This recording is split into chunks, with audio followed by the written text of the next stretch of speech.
നമ്മുടെ കുട്ടികൾ സ്കൂളുകളിൽ നിന്നോ അല്ലെങ്കിൽ കൂട്ടുകാരുടെ ഇടയിൽ നിന്നോ പലപ്പോഴും പല രീതിയിലും കളിയാക്കപ്പെടുന്ന ഒരു അവസ്ഥ വരാറുണ്ട്.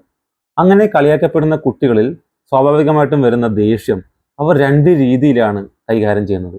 ചില കുട്ടികൾ അവർക്ക് വരുന്ന ദേഷ്യം അവരിലേക്ക് തന്നെ ഡയറക്റ്റ് ചെയ്തിട്ട് അവർ ഡിപ്രഷനിലേക്കും ഉൾവലിവിലേക്കും പോകാനുള്ള സാധ്യത വളരെ കൂടുതലാണ്. പ്രത്യേകിച്ചിട്ടും ബോഡി ഷേമിംഗ് ഒക്കെ നേരിടുന്ന കുട്ടികൾ അവർക്കത് തുറന്നു പറയാൻ പറ്റിയില്ലെങ്കിൽ അവരുടെ ഇമോഷൻ അവരുടെ മനസ്സിൽ തന്നെ സപ്രസ് ചെയ്തിട്ട് അത് ഡിപ്രഷനിലേക്കും അതുപോലെ തന്നെ ഉൾവലിവിലേക്കും പോകാനുള്ള സാധ്യത വളരെ കൂടുതലാണ്.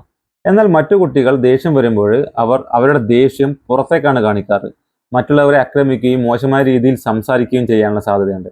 ഇങ്ങനെയുള്ള കുട്ടികൾ വലുതാകുമ്പോൾ സമൂഹത്തിന് മോശമായിട്ടുള്ള രീതിയിലുള്ള പ്രവർത്തനങ്ങൾ ചെയ്യാനും സാധ്യത കൂടുതലാണ്. ഇതുപോലുള്ള സന്ദർഭങ്ങളിൽ കുട്ടികളെ നല്ല രീതിയിൽ സപ്പോർട്ട് ചെയ്യുക എന്നുള്ളത് നമ്മുടെ പേരൻസിന്റെ വലിയൊരു കടമയാണ്. ഒന്നാമത്തെ കാര്യം, കുട്ടികളുമായിട്ട് നമുക്ക് നല്ല രീതിയിലുള്ള ഒരു കമ്മ്യൂണിക്കേഷൻ ഉണ്ടാവണം. അവർക്ക് എല്ലാം തുറന്നു പറയാനുള്ള ഒരു സാഹചര്യം ഒരുക്കി കൊടുക്കണം. അത് കേൾക്കാനും മനസ്സിലാക്കാനും വാലിഡേറ്റ് ചെയ്യാനും വേണ്ടിയിട്ട് നമ്മൾ തയ്യാറാകണം. ഇതുപോലുള്ള സന്ദർഭങ്ങളിൽ കുട്ടികളുടെ ആത്മവിശ്വാസവും കോൺഫിഡൻസും ഒക്കെ വളരെ ലോ ലെവലിലായിരിക്കും. അപ്പോൾ അവരുടെ സ്ട്രെങ്ത്തിലേക്ക് അല്ലെങ്കിൽ അവരുടെ പോസിറ്റീവായിട്ടുള്ള ക്വാളിറ്റിയിലേക്ക് ശ്രദ്ധ തിരിക്കുക എന്നുള്ളത് ഒരു പേരന്റ് എന്ന നിലയിൽ നമ്മുടെ വലിയൊരു കടമയാണ്.